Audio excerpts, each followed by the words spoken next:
وآلہ الطیبین الطاہرین المعصومین الذین قال اللہ انما یرید اللہ لیذہب عنکم الرجس اہل البیت ویطہرکم تطہیرا.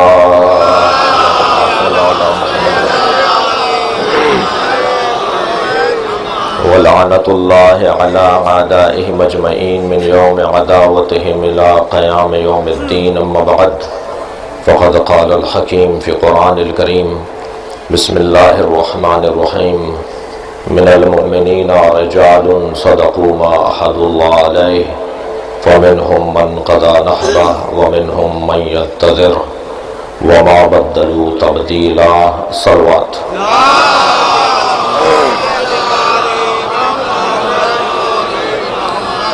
سورہ مبارکہ احزاب کی 23ویں آیت. آج پورے پاکستان میں عزاداران امام حسین کی جانب سے عبادت عزاداری میں چہلم کے عنوان سے بھرپور شرکت ہے. اور کیوں نہ ہو، جس کا ارادہ اللہ نے کیا ہے، جسے زندہ اللہ دیکھنا چاہتا ہے، جس کے پیچھے نگاہ خاص حضرت زہرا ہے. ایک ایک عزادار اور ایک ایک غمخوار امام حسین، وہ سنی ہو یا شیعہ، وہ حتیٰ مسلم ہو یا غیر مسلم، پاکستان کی ایک خاصیت ہے اور اس ذکر کی ایک خصوصیت ہے. اس ذکر سے ہر وہ شخص جڑا ہوا ہے جس کا ضمیر زندہ ہے.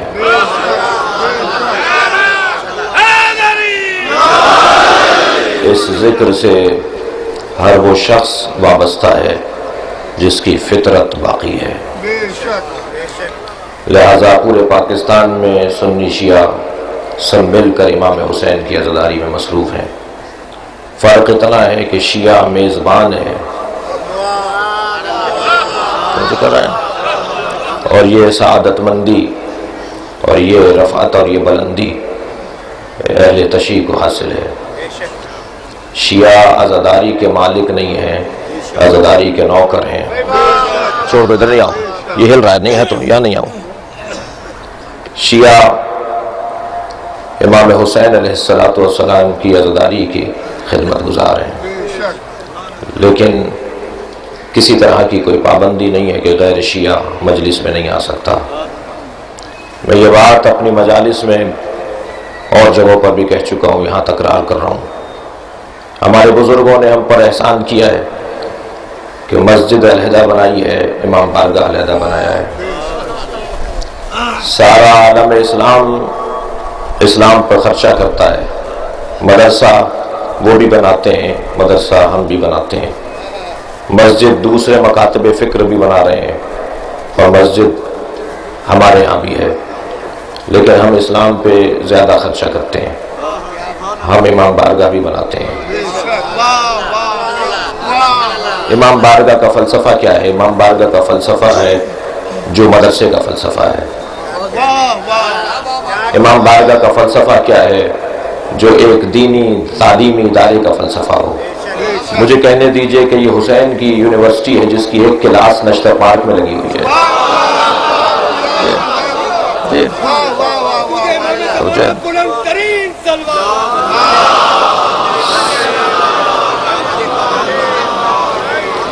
سارا عالم اسلام دین مبین اسلام کی ترویج و تبلیغ میں خرچہ کر رہا ہے اور عزاداران امام حسین بھی خرچہ کر رہے ہیں. مسجد مدرسہ سب جگہ ہے، یہاں پر بھی ہے، اور یہاں امام بارگاہ میں اضافہ ہے. امام بارگاہ معمولاً مسجدوں کے برابر میں ہے. کیا آپ کے پاس پیسہ زیادہ تھا جو آپ نے ایک اور عمارت بنا لی؟ آپ مسجد میں مجلس کر لیتے. آپ مسجد میں، اور اس عنوان سے ہمارے ساتھ ایک زیادتی بھی ہوتی ہے کہ جب ہمارے اوپر کوئی حملہ ہوتا ہے تو عنوان دیا جاتا ہے کہ امام بارگاہ پر حملہ ہوا ہے. ہمارے یہاں کی مسجدوں کا تذکرہ نہیں ہوتا، جبکہ مسجدیں برابر میں بنی ہوئی ہیں. کوئی امام بارگاہ نہیں ہے جس میں مسجد ساتھ میں بنی ہوئی نہ ہو. نمازیوں کی تعداد میں بھی کسی سے کہیں کمی نہیں ہے، ماشاءاللہ ہر جگہ نمازی بھی بھرپور ہیں، مسجدیں تنگ پڑنے لگی ہیں، اور ہر مسجد میں اکثریت جوانوں کی ہے اور بزرگوں کی سرپرستی ہے۔ مسجد امام بارگاہ ساتھ ساتھ پوری دنیا کے ہمارے بزرگوں نے، عرب دنیا میں چلے جائیں، فارس زبان دنیا میں چلے جائیں، ان تمام ممالک میں امام بارگاہ مسجد کے برابر میں ہے، حسینیہ مسجد کے برابر میں ہے۔ یہ خرچہ زیادہ کیوں کیا؟ اس لیے کہ مسجد میں پابندیاں ہیں، مسجد میں بہت سارے شرط و شرائط ہیں۔ توجہ چاروں عزیزان گرامی، اپنی گفتگو مطلوب نہیں ہے۔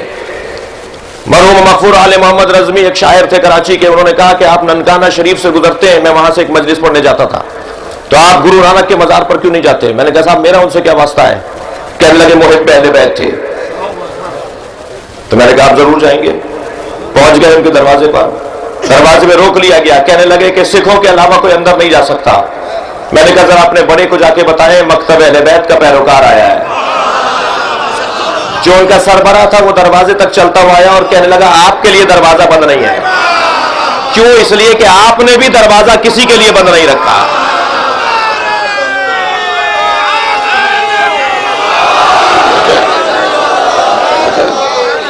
کیوں ہمارے بزرگوں نے مسجد کے ساتھ امام بارگاہ بنایا ہے؟ اور یہ مرحلہ ہے، یہ موقع ہے کہ میں نشتر پارک میں قائم کرنے والی جہانگیر پارک اور نشتر پارک میں قائم کردہ اس عشرہ مجالس اور ان مجالس اعزا کے عنوان سے جنہوں نے ابتدا میں زحمتیں اٹھائیں اور پھر اس سفر کو یہاں تک پہنچایا، اور آج جو ذمہ داری ادا کر رہے ہیں، جو ان کے درمیان نہیں رہے ہیں، ان کے لیے خصوصی دعا کرواؤں، اس لیے کہ یہ کم کارنامہ نہیں ہے۔ سلام پیش کیجئے ان مرحومین کو جنہوں نے اس انداز کی مجالس کا قیام کیا۔ فاتحہ پڑھیے اور درود و سلام ان کے لیے اہل بیت کے توسط سے بھیجیے جنہوں نے اہم مقامات پر امام بارگاہوں کی تعمیر کروائی۔ راول پنڈی کا 105 سالہ پرانا جلوس ہے جو آج نکل رہا ہے۔ رحمتیں نازل ہوں ان کی قبروں پر جنہوں نے ان جلوسوں کی بنیادیں ڈالی۔ یہ جلوس جس میں ابھی آپ شریک ہوں گے اور آخر تک اسے پہنچائیں گے، جنہوں نے ابتدا کی تھی، ابتدا میں جن مسائل اور مشکلات کا انہیں سامنا رہا، ان کی قبروں پر رحمتیں نازل ہوں، اس لیے کہ وہ بنیادیں ڈال گئے اور آج اس سفر کو اور اس کاروان کو ہم آگے بڑھا رہے ہیں۔ اس لیے ہمارے یہاں مسجد اور امام بارگاہ ساتھ ساتھ ہے۔ توجہ چاہوں گا، جملہ آپ کی سماعتوں کے حوالے کر رہا ہوں۔ مسجد میں پابندیاں ہیں، فلاں نہیں آ سکتا، شریعت کا حکم ہے، گھٹن کی علامت نہیں ہے، آداب کا تقاضا ہے، تعصب کی بات نہیں ہے، تہذیب کی بات ہے۔ ہر شخص ہر جگہ نہیں جا سکتا، لہذا مسجد کے اندر ہر شخص نہیں آ سکتا تھا۔ امام حسین نے ایک نظام دیا اور امام حسین کی پیروی کرتے ہوئے ہمارے بزرگوں نے مسجدوں کے ساتھ امام بارگاہ بنائے۔ کیوں امام بارگاہ بنائے؟ اس لیے کہ یہ حسین کا خیمہ ہے، ہر آنے والے حر کے لیے کھلا رہنا چاہیے۔ صلوات بھیجے محمد و آل محمد پر۔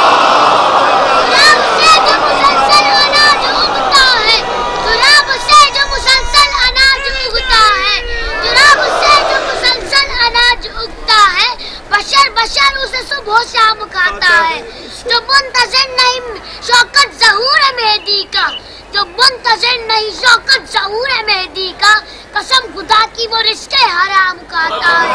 نعرہ حیدری۔ توجہ ہے بارات کی؟ بھرپور پاکستان میں امام حسین کو پرسہ دیا جا رہا ہے۔ راول پنڈی کا جلوس، اس کا اہتمام میں پنجاب حکومت کے لیے دعا کر رہا ہوں، اس لیے کہ بھرپور اہتمام کیا ہے انہوں نے۔ ہمیشہ ایک دید سے دیکھنے والے سمجھدار لوگ نہیں ہوتے، وہاں بھرپور انتظامیہ کی جانب سے تعاون ہے۔ امید ہے کہ وہ اپنے تعاون کو مسلسل رکھیں گے اور جلوس اپنی منزل پر پہنچے گا۔ اور یہ جلوس بھی پاکستان کا مرکزی جلوس ہے جس میں آپ شریک ہونے جا رہے ہیں، اور اس جلوس کو آخر تک پہنچانا ہے۔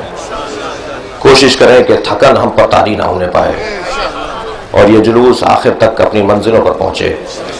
اچھا جملہ تھا پاک محرم کے صدر صاحب کا کہ کہیں سے پتھر آئے تو پتھر واپس نہیں پھینکنا، اس لیے کہ جس کے کاندھے پر حسین کا تابوت ہو اسے کسی اور چیز کی فکر نہیں ہے، جس کے ہاتھوں میں حضرت عباس کا علم ہے اسے اپنی پرواہ نہیں ہے، جس کے پیش نظر جلوس کی منزل ہے اسے اپنے بارے میں کوئی خیال نہیں ہے۔ پتھر واپس نہیں جائے گا، کوئی شرارت ہو تو وہ واپس نہیں ہوگی، اس لیے کہ ہم مظلوم کے ماننے والے ہیں۔ اور یہ ذہن میں رہے، وقت گزر جاتا ہے، مظلومیت باقی رہتی ہے۔ جو رسیاں باندھ کر لائے تھے آج ان کی قبروں کا پتہ نہیں ہے، اور جس کے ہاتھ میں رسی بندھی ہوئی تھی آج اس کا مزار ہدایت کا اور رہنمائی کا ایک عنوان ہے۔ پوری دنیا کے لوگ اس جانب رخ کر کے دیکھتے ہیں تو انہیں ہدایت نصیب ہوتی ہے۔ لہذا خبردار، ہوشیار، سمجھداری کا ثبوت دیتے ہوئے انتہائی بردباری کے ساتھ، اور الحمدللہ ایسا کچھ نہیں ہے، کراچی کی انتظامیہ نے بھی بھرپور اپنی کوششوں کو، اپنی صلاحیتوں کو بروئے کار لاتے ہوئے انتظامات کیے ہیں، ان کے لیے بھی دعا گو ہیں، اور انہوں نے بھی اپنے فریضے کو ادا کیا ہے۔ عزیزان گرامی، توجہ چاہوں گا، اس عاشورہ محرم پر ہونے والے راولپنڈی کے واقعے کے بعد پورے پاکستان کے اندر گو مگو شروع ہوئی، قیل و قال شروع ہوئے، نجی ٹیلی ویژن چینلوں پر، اخباروں میں تبصرے شروع ہوئے۔ میں ان کو دیکھ کر کہہ رہا تھا، سوچ رہا تھا کہ جلد بازی کرنے والے ہمیشہ پشیمان ہوتے ہیں، اور بردباری کا اظہار کرنے والے ہمیشہ سرخرو رہتے ہیں۔ ہماری قوم کے جوان پریشان رہے کہ ہمارے قائدین، ہماری شخصیات کیا کر رہی ہیں۔ پہلے 3 دن تک ہماری جانب سے بہت زیادہ مناسب اور بہت زیادہ بر وقت تبصرے نہ ملنے پر بہت زیادہ برہمی کا اظہار تھا۔ میں اس وقت بھی ان سے عرض کر رہا تھا کہ نہیں، برہمی کا اظہار نہیں کریں، جلدی نہیں کریں، جو جلدی کر رہا ہے اسے پشیمانی کا سامنا ہوگا۔ اور جنہوں نے جلدی کی کہ 90 طالب علم مر گئے، پریس کانفرنسیں داغ ڈالی، اجلاس بلا ڈالے، اور طرح طرح کے ہمارے اوپر الزام لگانا شروع کیے، آج وہ منہ چھپاتے پھر رہے ہیں۔ اس لیے کہ وہ ساری باتیں کھل کر سامنے آ رہی ہیں کہ شرارت کس کی تھی، معاملات کس کی جانب سے خراب تھے۔ وہ تقریر بھی سامنے آ چکی ہے جس میں امام حسین کی توہین ہے، جس میں یزید کی تعریف ہے۔ روز عاشورہ، حسین کی شہادت کا دن، کربلا کے واقعے کا دن، لاکھوں کی تعداد میں لوگ جلوس میں باہر نکلے ہوئے ہیں، اور ایک مسجد سے آواز آ رہی ہو کہ معاذ اللہ حسین ہاشمی غرور کا شکار ہو گئے تھے اور حکومت وقت سے جا کے ٹکرا گئے تھے، اور اس وقت کے ان کے چاہنے والوں نے انہیں اکسایا تھا۔ معاذ اللہ یہ الفاظ ادا کیے جا رہے ہوں، یہ تو کم سے کم ہے جو میں انتخاب کر کے بول رہا ہوں، ورنہ بعض الفاظ تو ایسے ہیں جو میرے زبان پر نہیں آ سکتے۔ ایسی کیفیت میں جلوس گزر رہا ہو اور کسی جانب سے کوئی پتھر نہ آیا ہو، پتھر بھی تم پھینک رہے ہو، توہین بھی تم کر رہے ہو، بعد میں ڈرامے بھی رچائے جا رہے ہیں۔ یہی جو روز عاشورہ کراچی میں حالات ہوئے تھے، بالکل اسی طرح مارکیٹیں جلائی جاتی ہیں، پورا وہی منظر بنایا جاتا ہے۔ لیکن الحمدللہ پاکستان کے اداروں نے بر وقت اپنی رپورٹ، اپنی گزارش پیش کر کے ثابت کیا کہ وہاں کیا ہوا تھا، اور پھر نجی ٹیلی ویژن چینلوں پر اور اخبارات میں تبصرے، اور الحمدللہ ان تبصروں میں وقت گزر گیا، ان لوگوں کے چہروں پہ دھبے ضرور آئے ہیں مگر عزادار سرخرو ہے۔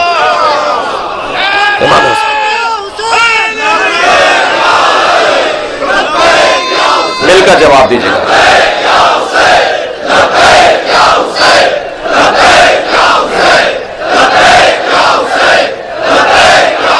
صلوات بھیجیں گے محمد و آل محمد پر۔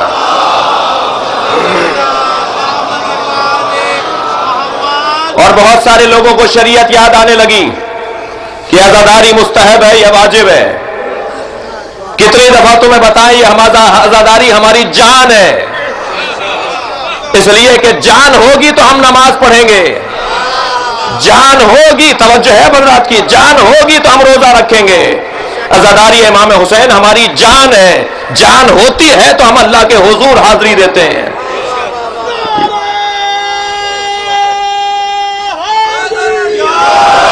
اور ہمارے سارے مجتہدین نے بہت ہی واضح طور پر اعلان کیا ہے کہ ہدایت اللہ کی جانب سے ایک فریضہ ہے، اور ہدایت کا جو بھی نظام ہوگا اس کی بقا واجب ہے۔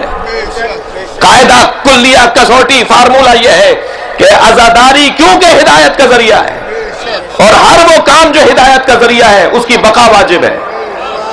توجہ کر لیا بات ہے، عزاداری امام حسین کیونکہ ہدایت کا ذریعہ ہے، کیونکہ انسانیت بڑھانے کا ذریعہ ہے، کیونکہ لوگوں کو اخلاقیات دینے کا ذریعہ ہے، کیونکہ اسلام کی بقا کا ذریعہ ہے، قرآن کے تحفظ کا ذریعہ ہے، اقدار کی بحالی کا ذریعہ ہے۔ ہر وہ شے جو ہدایت کا ذریعہ ہو اس کی بقا واجب ہے۔ لہذا عزاداری امام حسین مستحبات کے اندر مت ڈھونڈنا، عزاداری امام حسین واجب کے اندر بھی کوئی زیادہ واجب کوئی عمل ہو سکتا ہے تو اسے کہا جاتا ہے۔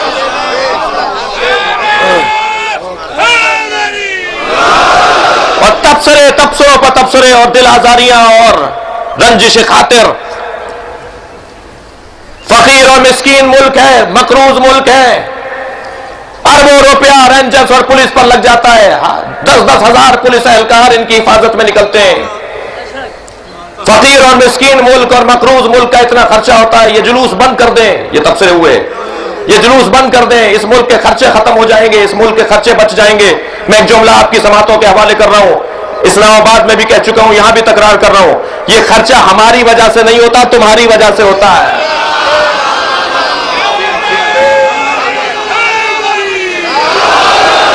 سن 1980 سے پہلے، توجہ چاہ رہا ہوں، میرے پاس وقت کم ہے، سن 1980 سے پہلے جلوس نکلتے تھے. میں نے آپ کو ان کی تاریخ پیدائش بھی بتا دی.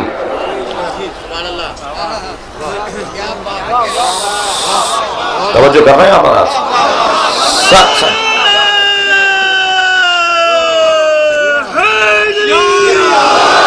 سن 1980 سے پہلے جلوس نکلتے تھے، مجالس ہوتی تھیں، مارکیٹیں کھلی ہوتی تھیں. کسی حفاظت کرنے والے پولیس اہلکار کی ہمیں ضرورت نہیں تھی. ضرورت تو آج بھی نہیں ہے ہمیں، اس لیے کہ ضرورت اسے ہو کہ جو جان بچانا چاہتا ہو. ہم اپنی جان نہیں، جملہ محسوس کریں، ہم اپنی جان نہیں بچانا چاہتے، نظریہ بچانا چاہتے ہیں. اور یہ نظریہ بچتا ہی تب ہے جب جان جائے. لہذا یہ ان کا فریضہ ہے، یہ ان کی کارکردگی ہے، یہ ان کا فریضہ ہے جو اپنے فریضے کو ادا کر رہے ہیں، جس کے لیے ہم دعا گو ہیں. اور پاکستان کے ادارے کیونکہ شہریوں کے جان و مال و عزت و آبرو کے محافظ ہیں، لہذا وہ اپنے فریضے کو ادا کرتے ہیں، لیکن ہم نے انہیں مجبور نہیں کیا. البتہ افسوس ہوتا ہے کہ جب جلوس ہم نکال رہے ہیں، خرچہ ہم کر رہے ہیں، وقت ہم دے رہے ہیں، جان ہم دے رہے ہیں، اور انتظامیہ کی جانب سے جب قدغنیں لگتی ہیں، انتظامیہ کی جانب سے جب اچانک پابندیاں لگنا شروع ہو جاتی ہیں، کبھی ریسکیو اداروں کو پابند کیا جا رہا ہوتا ہے، کبھی عزاداروں کو پہنچنے میں رکاوٹیں ڈالی جا رہی ہوتی ہیں، اپنی مرضی سے جلوس کو چلانا چاہتے ہیں. آپ تھوڑی جلوس نکال رہے ہیں، جلوس تو ہم نکال رہے ہیں. ہمارے قومی ادارے اور شخصیات طے کریں گی کہ ہمیں کیسے نکلنا ہے. یہ کچھ ہمیں الجھنیں ہر سال رہتی ہیں ان سے، لیکن مجموعی طور پر پاکستان کے ادارے اپنے فریضے کو ادا کر رہے ہیں اور بہتر ادا کر رہے ہیں. اس دور کے اندر اللہ ان کے لیے ایک خاص انعام قرار دے. عزیزان گرامی، ذرا محسوس کیجئے گا کہ اس وقت میں مارکیٹیں کھلی رہتی تھی، اس لیے کہ ان کا وجود نہیں تھا. سنی تھے، یہ نہیں تھے، جنہیں سنی ماننے کو تیار نہیں ہے. توجہ چاہ رہے ہیں؟ عزیزان گرامی محسوس کیجئے گا، الحمدللہ امام حسین کی عزاداری بھرپور ہے. میں نے آپ کے سامنے سورہ مبارکہ احزاب کی 23ویں آیت کی تلاوت کی. پروردگار عالم ارشاد فرما رہا ہے، من المؤمنین رجال صدقوا ما عہد اللہ علیہ. مومنین میں سے کچھ مومن اور مردانہ وار اور شجاعت کا مظاہرہ کرنے والے لوگ ہیں. مومنین میں کچھ مرد ہیں، مومنین میں کچھ حوصلہ مند ہیں، مومنین میں کچھ شجاع اور بہادر ہیں. من المؤمنین رجال صدقوا ما عہد اللہ علیہ، جنہوں نے اپنے اللہ سے کیے ہوئے عہد کو پورا کر دیا. فَمِنْهُمْ مَنْ قَضَى نَحْبَهُ، ان میں سے کچھ ہیں کہ جنہوں نے اپنے اللہ سے کیے ہوئے وعدے کو منزل پا لی اور وعدہ پورا ہو گیا ان کا، اور کچھ ہیں مَن يَنْتَظِرُ، جو انتظار کی کیفیت میں ہے. اگر میں کچھ کہہ دوں، وہ جو شہید ہو گئے وہ ہیں جنہوں نے وعدہ پورا کر دیا، اور یہ جو مجلس میں بیٹھے وہ ہیں جو منتظر ہیں. یہ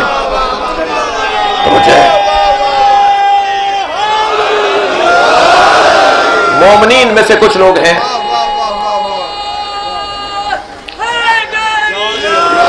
مومنین میں سے کچھ ہیں جنہوں نے اپنے وعدے کو پورا کر دیا. توجہ چاہ رہا ہوں،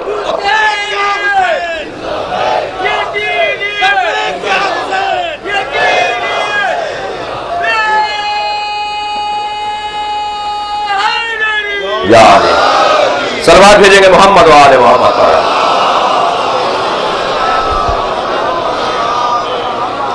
کچھ لوگ ہیں جنہوں نے اپنے وعدے کو پورا کیا، کچھ لوگ ہیں کہ جو منتظر ہیں اپنے وعدے کو پورا کرنے میں. وما بدلوا تبدیلا، اور یہ اپنے ارادوں کو نہیں بدلتے، یہ اپنی نیتوں کو نہیں بدلتے. عزیزان گرامی، اگرچہ یہ آیت وہ آیت ہے جسے حسین ابن علی نے روز عاشورہ شہداء کے جنازوں پر تلاوت کیا۔ جب جناب حبیب کا لاشا لائے تب امام حسین نے اس آیت کو دہرایا۔ جب جناب مسلم ابن اوسجہ کا لاشا لائے تب امام نے اس آیت کریمہ کی تلاوت فرمائی اور فرمایا کہ کچھ لوگ ہیں جنہوں نے وعدہ پورا کر دیا، اور دوسروں کو دیکھ کر فرمایا کچھ ہیں جو منتظر ہیں اپنے وعدے کو پورا کرنے کے لیے، اور فرمایا کہ یہ وہ لوگ ہیں جو وما بدلوا تبدیلا، اپنے کیے ہوئے ارادے کو، اپنے نیتوں کو تبدیل کرنے والے نہیں ہیں۔ زمین آسمان ایک ہو جائے مگر ان کا نظریہ ان سے نہیں چھٹے گا، یہ اپنے نظریے پہ باقی و سالم رہیں گے۔ عزیزان گرامی، قصہ در حقیقت صداقت کا ہے۔ من المؤمنین رجال صدقوا، توجہ چاہوں گا اس منزل بیان پر۔ سارا مسئلہ صداقت کا ہے، سارا مسئلہ سچائی کا ہے۔ یہ پوری دنیا چلی سچائی کی بنیاد پر رہے، اور جہاں بگاڑ ہے وہ بھی سچائی نہ ہونے پر ہے۔ آپ ادھر بیٹھے ہیں، وعدہ ہوا تھا، اعلان ہوا تھا، طے ہوا تھا، یہ سچائی ایک جانب سے تھی، دوسری جانب سے آپ کی سچائی ہے۔ آپ کا یہاں آنا، یہاں انتظام کرنا، یہ سچائی ہے، یہ وعدہ ہے، یہ صداقت کا عنوان ہے۔ پاکستان کے ادارے حلف اٹھاتے ہیں، یہ اس لیے ان کے اہلکار، ان کے ذمہ دار، تاکہ سچائی کی بنیاد پر معاملات آگے بڑھیں۔ جہاں سچائی نہیں ہے وہاں بگاڑ ہے۔ پوری دنیا سچائی کی بنیاد پہ چل رہی ہے۔ اللہ کی جانب سے صداقت اور سچائی ہی ہے جو اس دنیا پر حاکم ہے۔ اس نے طے کر لیا، اس طے شدہ شے کے اوپر عمل ہو رہا ہے، جسے ارادہ تکوینی کہا جاتا ہے یا ارادہ تشریعی کہا جاتا ہے۔ یہ سب صداقت کے عنوانات ہیں، اور جہاں پر صداقت کمزور پڑ جاتی ہے وہاں پر بگاڑ آنا شروع ہو جاتا ہے۔ میں آج سچوں کے تذکرے کے اندر آپ کے توسط سے سب سے، آپ سے بھی، اپنے آپ سے بھی، اداروں سے بھی، پاکستان کے تمام افراد سے بھی گزارش کر رہا ہوں کہ اپنے وعدوں پر نظر ثانی کریں اور ان عہد اور پیمان کے اوپر غور کریں جو ہم نے کبھی اپنے آپ سے باندھا ہے، کبھی ہم نے اپنے اللہ سے باندھا ہے، اور کبھی اپنے جیسوں سے باندھا ہے۔ یہ تین وعدے ہیں جو انسان کی زندگی کے اوپر محیط ہیں۔ کچھ وعدے ہیں جو میں نے اپنے آپ سے کیے ہوئے ہیں، کچھ وعدے ہیں جو میں نے اپنے جیسوں سے کیے ہوئے ہیں۔ اپنے جیسوں میں میرے اہل خانہ بھی ہیں، اپنے جیسوں میں میرے ماتحت اور مافوق بھی ہیں، اپنے جیسوں میں رستہ چلتے ہوئے اچانک ٹکرا جانے والے مسافر بھی ہیں، اپنے جیسوں میں بہت سارے شعبے ہیں، اور پھر میں نے ایک سب سے بڑا وعدہ کیا ہے جو میں نے اپنے رب سے کیا ہے۔ عزیزان گرامی، انہی تین وعدوں کی بنیاد پر یہ پوری دنیا چل رہی ہے۔ مجھے کسی اور کو کیا دھوکہ دینا ہو اگر میں اپنے آپ سے ہی سچا نہ ہوں۔ جو اپنے آپ سے سچا نہیں ہے وہ کسی سے بھی سچا نہیں ہو سکتا۔ لہذا سب سے پہلا مرحلہ تہذیب نفس کا ہے، سب سے پہلا مرحلہ اپنے آپ کو بہتر کرنے کا ہے۔ عزیزان گرامی، مجھے اپنے آپ کو بہتر کرنا ہے۔ آج کی یہ 40 کی مرکزی مجلس میں میرے بچے اور جوان توجہ کریں، ہمیں اپنے آپ سے پہلے سچا ہونا ہے۔ بعض لوگ سمجھ رہے ہوتے ہیں کہ وہ کسی اور کو دھوکہ دے رہے ہیں، وہ اپنے آپ کو دھوکہ دے رہے ہوتے ہیں۔ تم اتأمرون الناس بالبر وتنسون انفسکم، تم دوسروں کو تو نیکی کی باتیں بتاتے ہو، تم نے اپنے آپ کو بھلا دیا۔ اس سے زیادہ دھوکہ اور کیا ہوگا، اس سے زیادہ فریب اور کیا ہوگا کہ تم اپنے آپ کو بھلا دیتے ہو۔ لہذا سب سے پہلے تہذیب نفس اور اپنی اصلاح کا مرحلہ ہے، اور اس مرحلے سے جو نہیں گزر پائے گا وہ آگے والے مرحلوں پر بھی بہتر انداز سے قدم نہیں اٹھا سکے گا۔ میرے مولا نہج البلاغہ میں فرما رہے ہیں کہ ما لبست علی نفسی ولا لبس علی، توجہ چاہوں گا، یہ جو کپڑے آپ پہنے بیٹھے ہیں، یہ جو لباس میں پہنے بیٹھا ہوں، یہ جو علماء اکرام تشریف فرمائے، یہ ہم سب لباس پہنے ہوئے ہیں، اور یہ لباس عربی زبان کا لفظ ہے، اور لباس عربی میں کہ جس چیز کو کہتے ہیں اس کا اردو ترجمہ ہے دھوکہ۔ لباس یعنی دھوکہ، یہ عربی کا لفظ ہے اور اس کا ترجمہ ہے دھوکہ۔ لباس سے ہم دھوکہ کھاتے ہیں۔ مہنگا کپڑا پہنا ہوا ہمیں زیادہ بڑا آدمی دکھائی دے رہا ہوتا ہے، پھٹے ہوئے کپڑوں میں ہمیں آدمی ایسا محسوس ہوتا ہے جیسے اس کی کوئی حیثیت نہ ہو۔ یہ دھوکہ نہیں ہے تو کیا ہے؟ توجہ چاہ رہا ہوں۔ لہذا یہ لباس دھوکہ ہے، یہ جو میں پہنے بیٹھا ہوں بعض اوقات یہ بھی دھوکہ ہے۔ خبردار کسی شیروانی سے دھوکے میں مت آئیے گا اور کسی امامے سے دھوکے میں مت آئیے گا۔ بلکہ دیکھیے گا وہ کتنا اللہ کی خاطر کام کر رہا ہے، کتنا وہ سچائی اور خلوص کے ساتھ زندگی گزار رہا ہے۔ ہم سب کو ضرورت ہے تذکر کی، ہم میں کوئی بھی معصوم نہیں ہے۔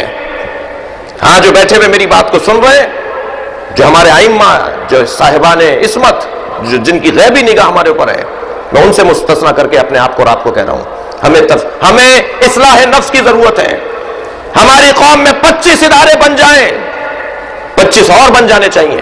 جو جو شعبے ابھی تک کام نہیں کر رہے ہیں ان کے ادارے بننے چاہیے، لیکن اداروں کا بننا عیب نہیں ہے، اداروں کا لڑنا عیب ہے۔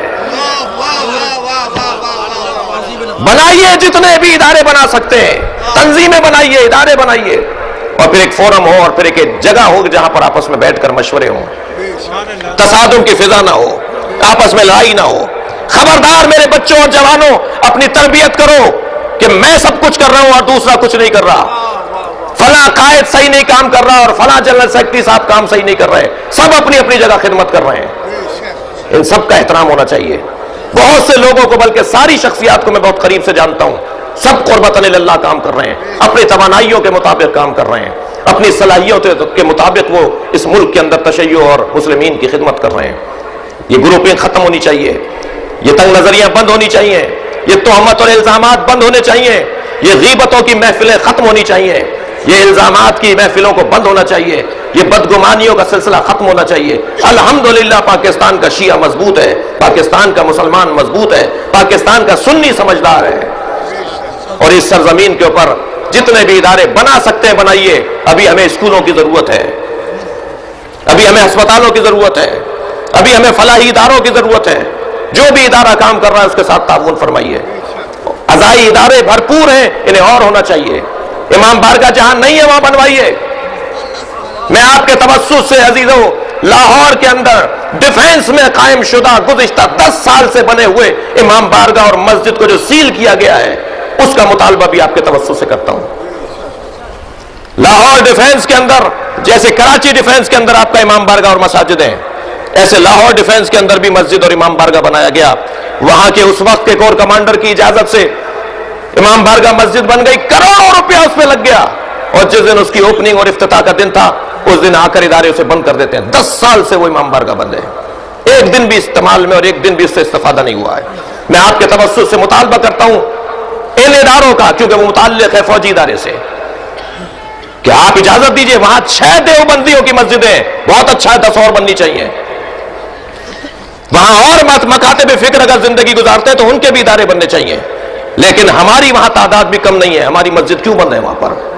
میں آپ کے توسط سے، مجھے معلوم ہے اس مجلس کے اندر 4 ادارے بیٹھے ہوتے ہیں جو آپ کے اس مجلس کی رپورٹنگ کر رہے ہوتے ہیں، میں ان سے کہہ رہا ہوں اپنا نمک حلال کیجئے۔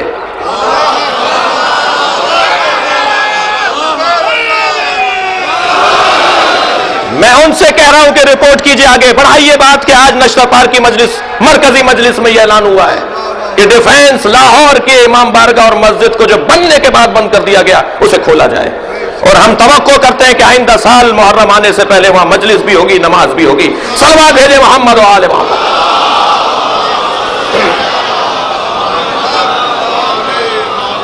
ادارے بننے چاہیے، تہذیب نفس کی ضرورت ہے۔ پہلا مرحلہ ہے جو اپنے آپ سے ہم نے وعدہ کیا ہے، اپنے آپ سے سچائی دکھانے کی ضرورت ہے۔ میں جملہ کہہ رہا تھا، یہ جو ہم کپڑے پہنے بیٹھے ہیں یہ دھوکہ ہے، یہ ہمیں دھوکہ دیتے ہیں۔ شاید اسی وجہ سے پروردگار عالم نے صاحبان صحت اور صاحبان ثروت لوگوں کو مکہ بلایا ہے۔ توجہ کر رہے ہیں؟ اللہ سب کو مکہ مدینہ لے جائے، اللہ سب کو کربلا اور نجف کی زیارت کروائے۔ پروردگار عالم نے صاحبان صحت کو بھی حج کروایا ہے اور صاحبان ثروت کو بھی۔ یہ 2 لوگ وہ ہیں، یہ وہ 2 چیزیں ہیں، توجہ چاہوں گا۔ دیکھیے پیسہ، توجہ میری طرف ہے، یہ پیسہ اور یہ صحت، جملہ میں اپنے بچوں کو سمجھانے کے لیے کہہ رہا ہوں، یہ پیسہ اور یہ صحت، یہ دونوں چیزیں وہ ہیں کہ جس رستے سے بیماریاں آتی ہیں، اور اس بیماری کا نام ہے تکبر۔ پیسہ جی تکبر آور ہے، اس میں تو کوئی دو رائے نہیں ہے۔ صحت، صحت مندی، توانائی، یہ بھی تکبر آور ہے، اور اللہ کو سب سے زیادہ جو چیز بری لگتی ہے وہ ہے تکبر۔ الکبر ردائی، تکبر میری رضا ہے، میری رضا ہے، اللہ کہہ رہا ہے تکبر میری رضا ہے، میرے کپڑے ہیں۔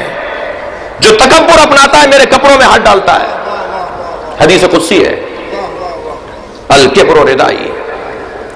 لہذا پیسہ اور صحت یہ تکبر لے کر آتے ہیں۔ پروردگار عالم نے کہا جو صاحبان ثروت ہیں، جو صاحبان صحت ہیں، وہ مکے آ جائیں۔ ان پر واجب کر دیا مکہ بلانا، اور جو مکہ جا رہا ہے اس کی تو حج ہی مکمل نہیں ہوگا جب تک کہ امام کو سلام کرنے نہ جائے۔ تو مکے جانے والے کربلا کو کیسے بلا سکتے ہیں؟ مدینے جانے والے کربلا کو کیسے بلا سکتے ہیں؟ توجہ میری طرف رکھیے عزیزو۔ لہذا وہاں بلانے کے بعد سرزمین عرفات کے اوپر کہا ایک جیسا کپڑا پہن کر آؤ، سب سے لباس اتروا دیے، سب سے کہا کہ ایک سفید کپڑا پہن کر آؤ تاکہ نہ تم دھوکہ دینے والے بنو نہ کوئی تم سے دھوکہ کھا سکے۔ اور مولا فرما رہے ما لبست علی نفسی ولا لبس علی، آج تک علی نے اپنے آپ کو دھوکہ نہیں دیا، اور فرماتے ہیں کوئی دنیا میں پیدا نہیں ہوا جو علی کو دھوکہ دے سکے۔ تو بچے میں آپ کے توسط سے اور آپ کے اندر بیٹھے ہوئے تمام ان افسران سے بھی گزارش کر رہا ہوں کہ اپنے فرائض کو ادا کریں۔ آپ کر رہے ہوں گے یقیناً، لیکن آپ کے یہاں بے روزگاری زیادہ ہے، آپ کے یہاں تعلیم کے اندر مسائل بہت زیادہ ہیں، صحت کی مشکلات بہت زیادہ ہیں۔ اپنے افراد اور اپنے احباب کے لیے توجہ کیجئے۔ ایک صلوات بھیجے ذرا محمد و آل محمد۔ اس طرف آئیے۔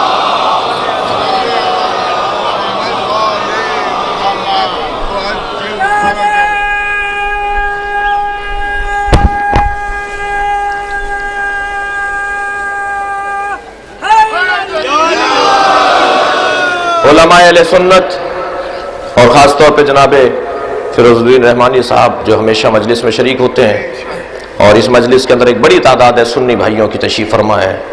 میں نے پہلے بھی کہا ہے کہ عزاداری امام حسین بیدار ذہنوں کی علامت ہے اور سالم فطرت لوگوں کی علامت ہے۔ اللہ ان سب کی توفیقات میں اضافہ فرمائے۔ اپنے آپ سے سچائی کی ضرورت ہے۔ دوسرے مرحلے پہ عزیزو اپنے اہل خانہ سے سچائی کی ضرورت ہے۔ اہل خانہ سے سچائی، عزیز و اقارب سے سچائی، اور صلہ رحمی اور پڑوس کا خیال، اور ہم وطنوں کا خیال، ہم مذہبوں کا خیال، ہم نظریہ لوگوں کا خیال، اس کا ہم سے سوال ہوگا۔ اور تیسرا مرحلہ ہے اللہ سے سچائی۔ توجہ چاہوں گا جو زیادہ سخت مرحلہ ہے، اللہ نے بھی اس آیہ کریمہ کے اندر جو سب سے آخری اور سخت مرحلہ ہے اسی کو ذکر کیا ہے۔ جو اللہ سے سچا ہے وہ اپنے جیسوں سے بھی سچا ہے، جو اللہ سے سچا ہے وہ اپنے آپ سے بھی سچا ہے۔ اس لیے اس آیہ کریمہ میں من المؤمنین رجال صدقوا ما عاهدوا اللہ علیہ کہا ہے۔ وہ اپنی سچائی کا اللہ نے یہاں ذکر نہیں کیا، وہ اپنے جیسوں سے سچائی کا طرف پروردگار عالم نے تذکرہ نہیں کیا، بلکہ اس آیہ کریمہ کے اندر ذات کبریہ نے اپنے آپ سے جو سچے ہیں، اللہ سے جو سچے ہیں، معاف کیجیے گا، جو اللہ سے سچے ہیں ان کا تذکرہ کیا ہے، جو سب سے بڑا مرحلہ اور سخت مرحلہ اور مشکل مرحلہ ہے۔ اور جو اس مرحلے سے گزر جاتے ہیں پھر وہی اس دنیا میں باقی رہنے والے ہوتے ہیں۔ ان کے بدنوں پر گھوڑے دوڑا دیے جاتے ہیں مگر ان کا مزار قیامت تک کے لیے ہدایت کا ذریعہ بن جاتا ہے۔ توجہ چاہوں گا عزیزو، صداقت کے 3 عنوان ہیں۔ ایک صداقت بے اعتبار خبر، ایک صداقت بے اعتبار وعدہ، اور ایک صداقت بے اعتبار عہد۔ یہ 3 عنوانات صداقت کے ساتھ جڑے ہوئے ہیں۔ اور پہلا عنوان صداقت بے اعتبار خبر، بتا دیا گیا کہ اتنے بجے مجلس ہوگی، یہ جو خبر دی گئی ہے اگر ایسا ہی ہو جائے تو کہیں گے سچی بات تھی، یہ خبر کی صداقت ہے۔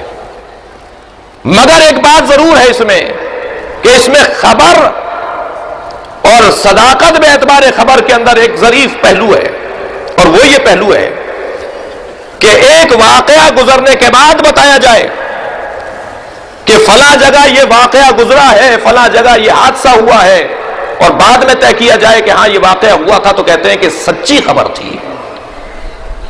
لیکن اگر پہلے خبر دے دی جائے اور واقعہ بعد میں ہو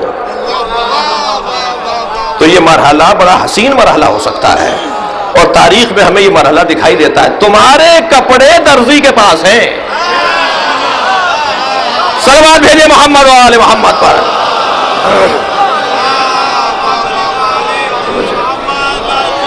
یہ خبر پہلے دی جا رہی ہے، اور اس کے بعد جب سیدہ نے کہہ دیا کہ تمہارے کپڑے درزی کے پاس ہیں، تب حسنین کا درزی کوئی عام آدمی نہیں ہوگا، بلکہ رضوان جنت جوڑے لے کر آئے گا۔ یہ ارادہ پروردگار ہے۔ اور کسی نے تنقید کرتے ہوئے کہہ دیا کہ اگر یہ رضوان کے پاس تھے، جنت کے اندر یہ کپڑے تھے، توجہ چاہ رہا ہوں، اگر یہ کپڑے جنت سے بن کر آئے تھے تو جناب سیدہ نے رضوان جنت کیوں نہیں کہا؟ بی بی نے یہ کیوں کہا کہ درزی کے پاس ہے، خیاط کے پاس ہے؟ بی بی نے رضوان جنت کا تذکرہ کیوں نہیں کیا؟ تو بھائی بہت موٹی سی بات ہے، کس کے بارے میں، کس کے لیے اور کس کے سامنے رضوان کا تذکرہ ہو؟ سرداروں کے سامنے نوکروں کا تذکرہ نہیں ہوتا۔ ہو جائے، یہ جنت کے سردار ہیں۔ ان الحسن والحسین سیدہ شباب اہل الجنہ، یہ جوانان اہل جنت کے سردار ہیں، ان کے سامنے رضوان کا تذکرہ نہیں ہوگا۔ یہ صداقت بے اعتبار خبر اور صداقت بے اعتبار وعدہ۔ آپ نے کسی اپنے عزیز سے، اپنے جیسے سے، اپنے پڑوسی سے، اپنے جیسے سے وعدہ کیا، اسے پورا کر دیجئے، یہ صداقت بے اعتبار وعدہ ہے۔ مشکل کام ہے۔ لا دین لمن لا عہد لہ، جو وعدوں کو پورا نہیں کرتا وہ دیندار بھی نہیں ہے۔ ایک اور جملہ میں عزیزو آپ کی خدمت میں عرض کروں، عزادار اگر دیندار ہے تو جلوس بند نہیں ہونے پائے گا۔ میں اس سے زیادہ گہرائی میں نہیں جاؤں گا کیونکہ حساس بات ہے۔ عزادار اگر دیندار ہے تو علم گرنے نہیں پائے گا۔ عزادار اگر دیندار ہے تو جلوس منزل پر پہنچے گا، لیکن عزادار میں اگر دینداری نہیں ہے تو دین شجاعت لے کر آتا ہے، دین سخاوت لے کر آتا ہے، دین موت سے لڑنا سکھاتا ہے، دین انسان کو انسان بناتا ہے۔ لہذا کیا ہو جائے کہ عزادار دیندار بھی ہو جائے۔ اور پھر یقیناً جان لیجئے کہ جن علاقوں کے اندر امام بارگاہ تو چلے، کوئی مومن زخمی نہیں ہوا، میں ان سے سوال کرتا ہوں، مجھے معاف کریں گے، آپ زخمی کیوں نہیں ہوئے؟ امام بارگاہ کیسے جل گیا؟ آپ زخمی کیوں نہیں ہوئے اور امام بارگاہ کو آگ لگ گئی؟ ذوالجناح کو زندہ جلا دیا گیا اور آپ زندہ رہے۔ اس کا مطلب یہ کہ کمزوری میری تھی۔ لیکن عزیزو اگر عزادار دیندار ہو تو پھر پہلے جان دی جاتی ہے، پھر کوئی دیکھے گا امام بارگاہ کی طرف۔ اور اتنے نفسوں کو پہلے گزارو تو صحیح، پھر امام بارگاہ کی طرف جانا۔ دین ہمیں شجاعت عطا کرتا ہے، دین ہمیں سخاوت عطا کرتا ہے۔ اپنی تدین کے اندر میں بچوں اور جوانوں سے بات کر رہا ہوں، بزرگوں سے کوئی بات نہیں کر رہا، جسے برا لگ رہا ہے اس سے بات ہی نہیں کر رہا میں تو بات اس سے کر رہا ہوں جو سمجھنا چاہ رہا ہے۔ اپنے اندر تدین کو بڑھائیں میرے بچے، اپنے اندر وعدہ اور وعید کو بڑھائیں، عہد اور پیمان کو بڑھائیں، خوف خدا کو بڑھائیں، قبر کا احساس بڑھائیں، طہارت کا موضوع سنجیدہ لیں، نماز قضا نہیں ہونی چاہیے۔ اپنے اندر تدین کو جتنا بڑھائیں گے اتنا عزاداری کا مستقبل بہتر ہے، ورنہ بھائی عزاداری رہے گی مجھ سے لے لی جائے گی۔ میں جب امین نہیں رہوں گا تو عزاداری تو رہے گی، مگر یہ کب ہوئی بات کے ساتھ میں نااہل بھی رہوں اور میرے پاس رہے؟ میرے پاس نہیں رہے گی۔ پھر لکھنؤ میں نہیں نکلا 25 سال جلوس، خود کربلا میں نہیں ہوئی عزاداری 20 سال تک۔ کربلا والوں سے زیادہ، عراق والوں سے زیادہ بہادر نہیں ہے، لیکن کیوں؟ اس لیے کہ شجاعت نہیں تھی۔ شہید باقر صدر مارے جاتے رہے، ٹس سے مس نہیں ہوئے۔ آیت اللہ خوئی کو زہر دے کر مار دیا، جنازے میں 25 آدمی نہیں تھے۔ کتنا بڑا نام ہے حضرت آیت اللہ العظمیٰ ابو القاسم خوئی کا، 25 آدمی جنازے میں نہیں تھے۔ مرجع تقلید، کوہ فقاہت۔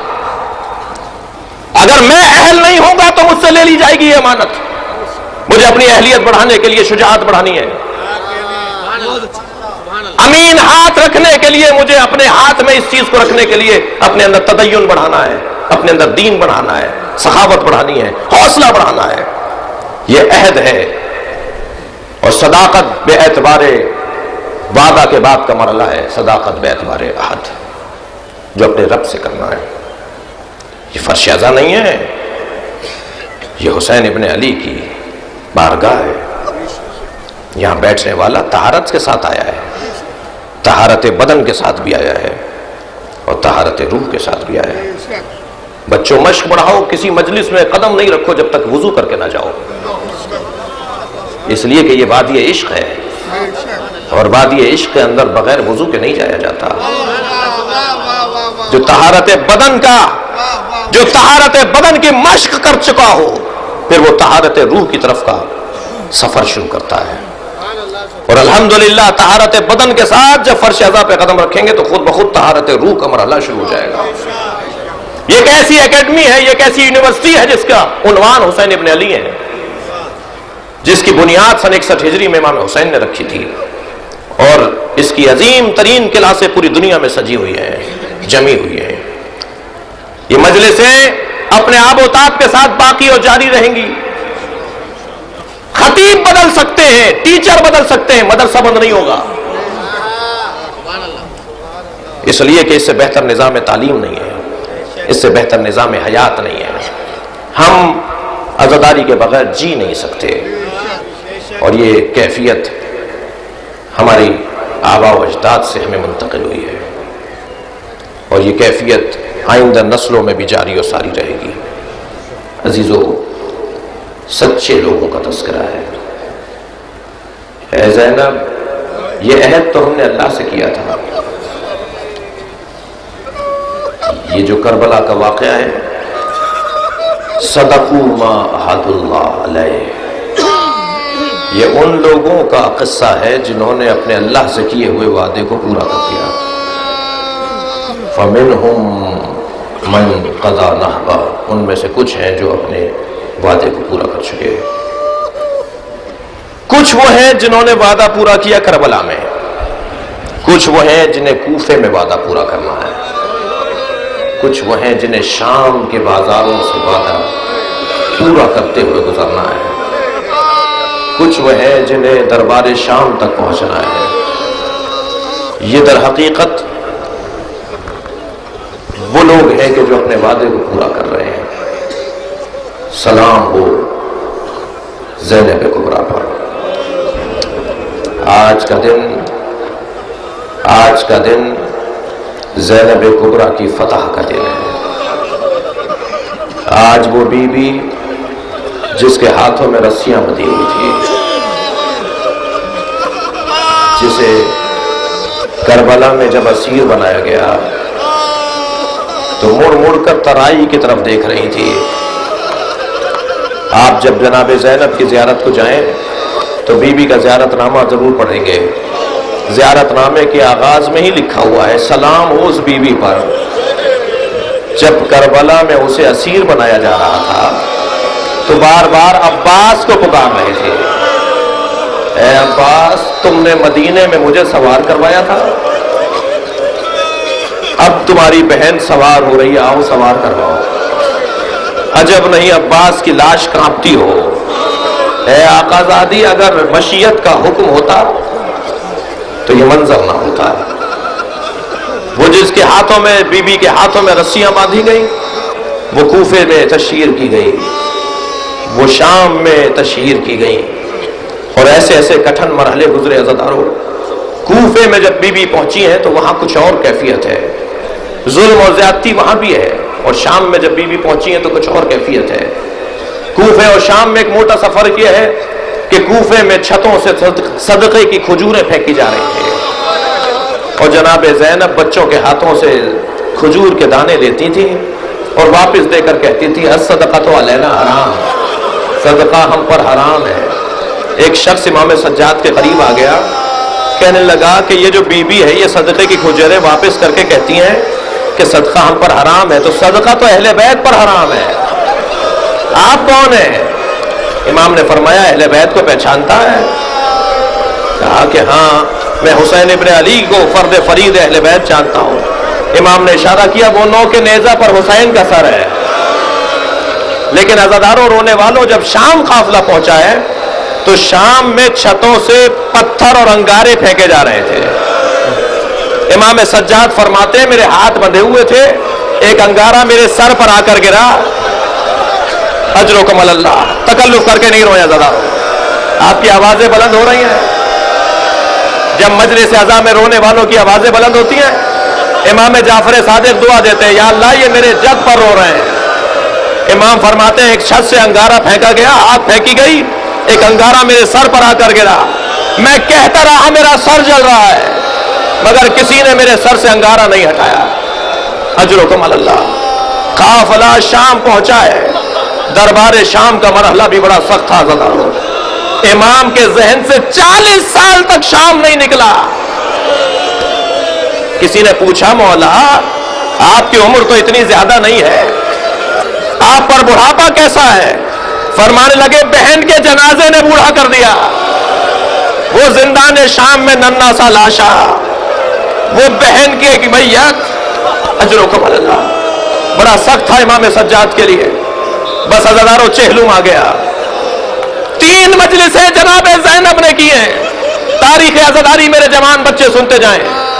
پہلی 3 مجلسیں، آج آپ مجلس کر رہے ہیں بھرپور، جناب زینب نے پہلی 3 مجلسیں کی ہیں، جس کے بعد پوری دنیا میں مجلسیں ہوئی ہیں۔ سب سے پہلی مجلس شام میں میری بیوی نے گھر مانگا۔ امام سجاد نے کہا پھوپھی اماں یزید ہمیں رہا کرنا چاہتا ہے۔ بیوی نے فرمایا زین العابدین میں رہائی نہیں چاہتی، میرے 3 مطالبات ہیں۔ زینب نے اپنے بھائی حسین کی طرح تاریخ میں لکھوا دیا۔ امام نے زمین خرید کر بتایا کہ میں کسی پر بغاوت کرنے نہیں آیا ہوں، جو میری سرزمین پر آ کر مجھے مار رہا ہے وہ باغی ہے، یہ تو جگہ میری تھی، یہ میرے خیمے تھے، میں نے اسے خریدا تھا۔ حسین ابن علی نے سرزمین کربلا کو خریدا، اپنے خیمے نصب کروائے، اور اس کے بعد جنہوں نے وہاں لشکر پہنچا کر امام کو شہید کیا وہ باغی قرار پائے گا۔ ایسے ہی جناب زینب نے شام میں فرمایا میں رہائی نہیں لوں گی، میرے 3 مطالبات ہیں، تاکہ تاریخ میں لکھ دیا جائے کہ جیتا کون ہے اور ہارا کون ہے۔ فرمایا سب سے پہلا میرا مطالبہ یہ ہے کہ ہمارے اسباب واپس کیے جائیں، ہمارے تبرکات واپس کیے جائیں، ہمارے شہیدوں کے سروں کو لوٹایا جائے۔ دوسرا مطالبہ یہ ہے گھر چاہیے جہاں میں اپنے حسین پر ماتم کر سکوں، اجرکم اللہ۔ اور تیسرا مطالبہ یہ ہے کوئی ایسا شخص ہو جو رستوں سے آشنا ہو اور ہمیں مدینے تک پہنچا کر آئے۔ یزید نے امام سے کہا کہ میں آپ کے 2 مطالبات ماننے کو تیار ہوں، بشیر ابن جزلم کو آپ کے ہمراہ کروں گا جو آپ کو مدینہ پہنچائے گا، اور آپ کو ایک گھر دے دیتے ہیں جہاں آپ عزاداری کریں اور ماتم اور مجلس کریں، مگر یہ تیسرا مطالبہ میں پورا کیسے کروں؟ کوئی تبرک لوٹ کر کہیں لے گیا۔ اللہ رے مظلومیت اہل بیت، کوئی تبرکات لوٹ کر کہیں لے گیا، میں آپ کو رقم دینے کو تیار ہوں۔ یزید کہتا ہے زین العابدین میں آپ کو رقم دینے کو تیار ہوں۔ امام بیٹھے ہوئے تھے، کھڑے ہو گئے۔ امام نے فرمایا تیرے پاس وہ دولت کہاں ہے جو اس کرتے کی قیمت ادا کرے جو میری دادی زہرا نے میرے بابا کے لیے سیا تھا؟ اجرکم اللہ۔ فرمایا تیرے پاس وہ دولت کہاں ہے جو اس چادر کی قیمت ادا کر سکے جو زینب کے سر سے اتاری گئی ہے؟ اجرکم اللہ۔ ہاں زدارو ایک گھر مل گیا، میری بیوی نے 10 دن اس گھر میں مجلس کی ہے، 10 دن مجلس کی ہے۔ شام کی عورتیں آتی رہیں، دیہات سے عورتیں آتی رہیں، میری بیوی پرسہ لیتی رہیں، مجلس ہوتی رہی۔ کہتے ہیں کچھ تبرکات بھی واپس آئے، سر بھی واپس آئے، شہداء کے سر واپس آئے، کچھ تبرکات بھی واپس آئے۔ ایک گٹھڑی لا کر رکھ دی گئی، جناب زینب نے اسے کھولا، اس میں کچھ چیزیں دکھائی دی گئیں، ایک چادر دکھائی دی، آواز دی بھابھی رباب آپ کی چادر آ گئی۔ ایک چادر دکھائی دی، آواز دی ام لیلا آپ کی چادر آ گئی۔ عزاداروں میں نے ایک بزرگ عالم سے سنا، ایک چھوٹی سی چادر دکھائی دی، میری بیوی نے قبر سکینہ پر ڈال دی۔ اے سکینہ، اجرکم اللہ، اجرکم اللہ۔ خدا کسی غم میں نہ رلائے سوائے غم اہل بیت میں، ہمیں رونے اور رلانے والوں میں قرار دے۔ ہاں عزاداروں 10 دن ماتم کے بعد فرمایا کہ قافلہ تیار ہے، محملیں سجی ہوئی ہیں۔ ابھی آپ ہماریوں کی زیارت کریں گے نا، یہ ہماریوں پر کالے کپڑے کیوں لگے ہوئے ہیں؟ یہ جناب زینب نے لگوائے ہیں۔ راوی کہتا ہے، بہار کی روایت ہے، علامہ مجلسی نے اسے لکھا ہے، جناب سید سجاد نے کہا پھوپھی اماں محملیں آ گئی ہیں، ہماریاں آ گئی ہیں۔ میری بیوی باہر نکل کر دیکھتی ہے تو رنگین کپڑوں پر سجی ہوئی ہماریاں تھیں۔ حضرت نے فرمایا زین العابدین میں ان میں نہیں بیٹھوں گی۔ فرمایا اجعلوہا سودا، ان پہ کالے کپڑے لگواؤ، اجعلوہا سودا حتی یعلم الناس ازائے اولاد زہرا، کالے کپڑے لگواؤ تاکہ جہاں جہاں سے ہماریاں گزرے آبادیاں سمجھنے اولاد زہرا کے عزادار جا رہے ہیں۔ کالے کپڑے لگوائے ہماریوں پر۔ میری بیوی آئی، ساری بیویوں کو بٹھایا، امام نے فرمایا بس چند جملے اور سنیے۔ امام نے فرمایا پھوپھی اماں کیا ساری بیویاں بیٹھ گئیں؟ فرمانے لگی بھابھی رباب دکھائی نہیں دے رہی، کبھی اس گھر میں جاتی ہیں جہاں پر ماتم ہو رہا تھا، جناب رباب نہیں ملی، کبھی کہیں اور دیکھتی ہیں۔ امام سجاد نے فرمایا مجھے معلوم ہے میری ماں کہاں ہے، پھوپھی اماں میرے ساتھ چلیے۔ امام آگے آگے پیچھے پیچھے بیویاں، کیا دیکھا زندان شام میں گئے جیسے کوئی ماں اپنے بچے کو گلے سے لگائے ہو، رباب نے قبر سکینہ کو گلے سے لگایا ہو۔ اجر و کمل اللہ۔ آواز دی بھابھی اٹھیے، کہا زینب میرا مدینے میں کون ہے، میری بچی اکیلی ہے۔ عزاداروں بڑا سخت تھا قبر سکینہ سے رباب کو اٹھانا۔ چلیے مدینے چلیے، نانا کو پرسا دے، قبر پیغمبر پر مجلس ہو، ماتم حسین۔